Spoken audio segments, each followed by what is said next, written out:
दिव्या एक बहुत बड़े घर की बेटी है। उसकी शादी हाल ही में अमित से हुई है।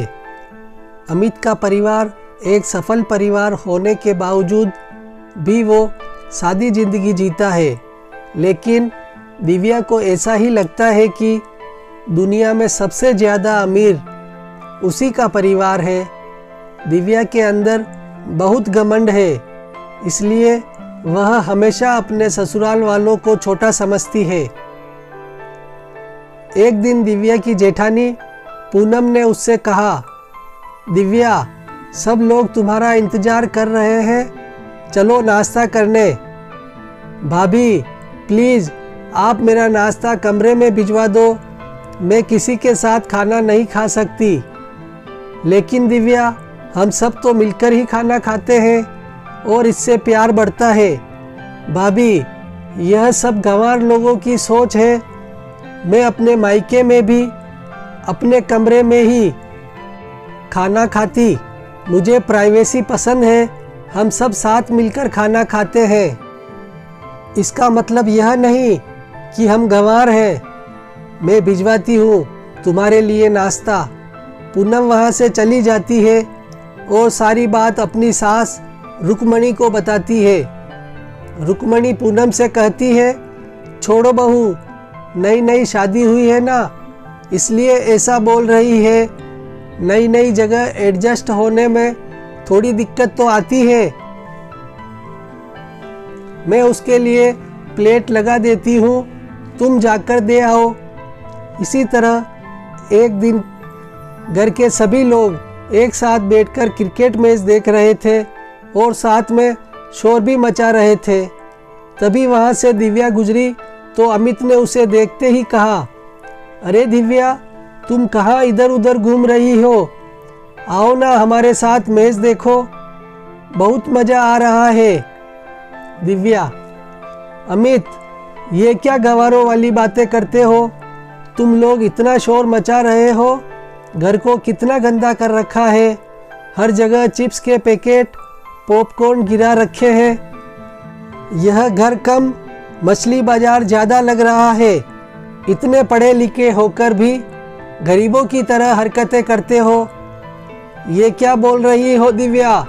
इस घर में सभी तुमसे बड़े हैं और तुम सभी को गंवार बोल रही हो, तो गलत क्या बोल दिया? देखो अमित, मुझे इतने शोर में रहने की आदत नहीं है। तुम अपने घर वालों से बोलो कि अपने अपने कमरे में आराम से मैच देखें। इतना शोर मचाने की क्या ज़रूरत है? दिव्या अमित और घर के सभी लोगों की बेइज्जती करके वहाँ से चली जाती है। अमित को बहुत गुस्सा आता है। तभी पूनम अमित से कहती है, अमित, तुम्हें अपनी पत्नी के ऊपर बहुत गुस्सा आ रहा है ना? लेकिन यह तो कुछ भी नहीं है। यह तो सभी घर वालों के लिए आई तब से ऐसे ही बोले जा रही है। पहले तो माँ और मुझे लगा कि शायद यहाँ एडजस्ट नहीं कर पा रही है, लेकिन इसका व्यवहार तो दिन ब दिन और बुरा होता जा रहा है। पता नहीं इतनी घमंडी और नकचिड़ी क्यों है। भाभी, आपने यह बात पहले क्यों नहीं बताई मुझे? मुझे माँ जी ने बताने के लिए मना किया था। माँ, आपने भाभी को क्यों मना किया? अभी इस दिव्या की बच्ची को ठीक करता हूँ। अमित, खबरदार, अगर तूने बहू को कुछ कहा तो रिश्ते लड़ाई झगड़े से नहीं बल्कि प्यार से बनते हैं। आज के बाद घर में कोई उसे कुछ नहीं कहेगा। उसे जैसे इस घर में रहना है वो वैसे ही रहेगी। उस दिन के बाद घर में कोई भी दिव्या को कुछ नहीं बोलता। उसके जो मन में आता वह वही करती। वह घर का कोई काम भी नहीं करती। एक दिन वह सोचती है, घर का कोई भी सदस्य मुझे कुछ नहीं कहता। मेरे मन में जो आता है मैं वही करती हूँ। मेरे कपड़े मुझे टाइम से धुले हुए मिल जाते हैं। घर की साफ सफाई मुझे नहीं करनी पड़ती और खाना माँ और भाभी मुझे देकर चली जाती है और खाली प्लेट भी खुद ही लेने आती है। इस घर के लोग कुछ अजीब लगते हैं। दिव्या यह सब सोच रही थी कि तभी वहाँ पर अमित आ जाता है और बिना कुछ बोले पलंग पर आकर सो जाता है। दिव्या जब उसे ऐसे देखती है तो कहती है, अरे अमित, आप कब आए? मेरा तो ध्यान ही नहीं गया। कुछ बोला भी नहीं, आते ही सो गए। क्या बोलूँ मैं तुम्हें तो हम सब गंवार और भिखारी लगते हैं। तो मुझे लगा शायद तुम मुझ जैसे गंवार से बात करना पसंद करोगी भी या नहीं। अच्छा, तो तुम्हारी माँ और भाभी ने तुम्हें मेरे खिलाफ भड़का दिया? और क्या क्या कहा है उन दोनों ने? मेरी माँ तुम्हारी तरह नहीं है। उन्होंने तो मुझे मना किया था कि मैं तुमसे कुछ ना बोलूं। और आज के बाद मेरी माँ या भाभी के बारे में तुम भी कुछ मत बोलना। तुम अपनी माँ और भाभी का नाम सुनते ही इतनी आग बबूला क्यों हो गए? ऐसा तो कुछ नहीं कहा मैंने। वह तुम्हारे बारे में या तुमसे कुछ नहीं बोलते तो बेहतर होगा तुम भी उनके बारे में कुछ मत बोलो। और तुम्हारे पास उनके खिलाफ बोलने के लिए है ही क्या? तुम्हारा तो हर काम वही करती है और कभी तुमसे कुछ कहती भी नहीं। जब से तुम शादी होकर इस घर में आई हो, तुमने घर के किसी भी काम में हाथ बटाया है? अरे सबको छोड़ो, तुमने मेरा और अपना भी कोई काम नहीं किया आज तक। ये बोलकर अमित सो गया। लेकिन दिव्या को पहली बार ऐसा लगा कि उसे किसी ने आईना दिखा दिया। अमित की बातों ने उसे अपने बर्ताव पर सोचने को मजबूर कर दिया। एक दिन सभी लोग साथ में बैठकर नाश्ता कर रहे थे और दिव्या सबसे अलग बैठकर अपने फोन में लगी हुई थी। तभी वहां उसके पिता दिलीप आ गए। दिलीप रुक्मणी के सामने हाथ जोड़ते हुए कहने लगे, नमस्ते समदन जी, कैसी हो आप? दिव्या ने पहली बार किसी के सामने अपने पिता को इतना झुकते हुए देखा था। उसे यह देखकर हैरानी हुई और वह सोच में पड़ गई। मेरे पापा के आगे पीछे लोगों की भीड़ लगी रहती है और वह यहाँ मेरी सास के सामने इतनी विनम्रता से झुककर नमस्ते कर रहे। बात कुछ समझ में नहीं आ रही।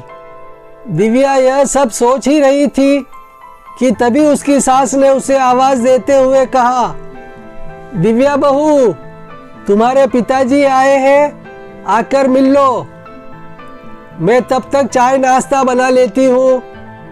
दिव्या अपने पिता से मिलने आती है और कमरे के बाहर खड़ी रहती है। वह अपने पिता की बातें सुन रही थी।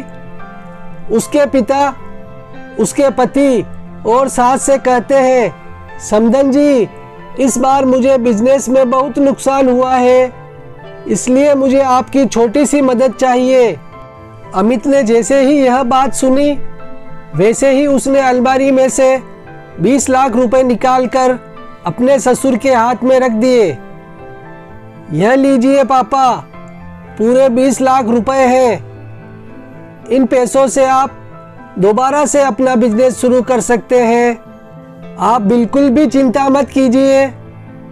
बेटा, तुमने बिना पूरी बात सुने ही मुझे 20 लाख रुपए दे दिए।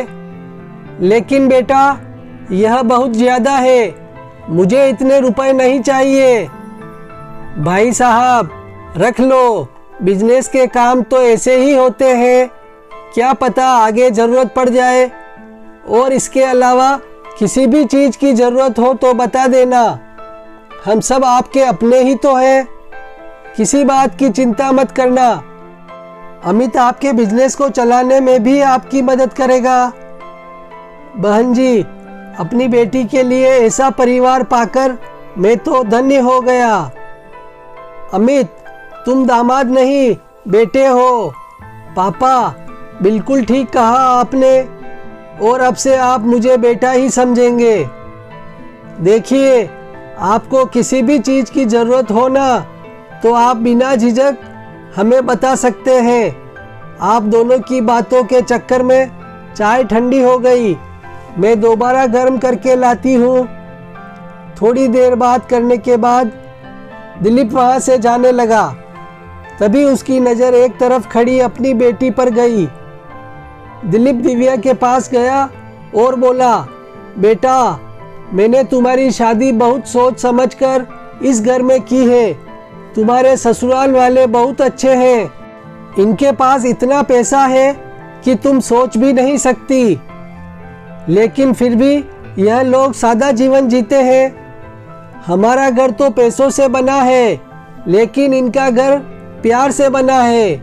और तुम्हारे ससुराल वाले दान पुण्य का काम भी बहुत करते हैं। दिलीप अपनी बेटी से मिलकर वहाँ से चला गया और दिव्या वहाँ खड़ी होकर अपने बर्ताव के लिए शर्मिंदा थी। उसे समझ में नहीं आ रहा है कि वह अपने ससुराल वालों से माफ़ी कैसे मांगे। वह यह सब सोच ही रही थी, तभी उसकी सास उससे कहने लगी, अरे दिव्या बहू, तुम इतनी देर से यहाँ क्यों खड़ी हो? तुमने नाश्ता नहीं किया है ना? तुम अपने कमरे में जाओ, मैं नाश्ता लेकर आती हूँ। माँ जी, आज मैं आप सबके साथ नाश्ता करूँगी। रुक्मणी यह सुनकर हैरान तो हो गई, लेकिन उसने खुश होकर कहा, हाँ क्यों नहीं बहू। दिव्या सबके साथ बैठकर नाश्ता करने लगी और साथ ही साथ कोशिश करने लगी कि वह सबके साथ घुल मिल जाए। रुक्मणी ने तो दिव्या को अपने परिवार में खुले दिल से स्वीकार कर लिया है, लेकिन दिव्या की कड़वी बातों ने अमित और पूनम के दिल में घर कर लिया है। पता नहीं दिव्या अपने पति और जेठानी का दिल कभी जीत भी पाएगी या नहीं।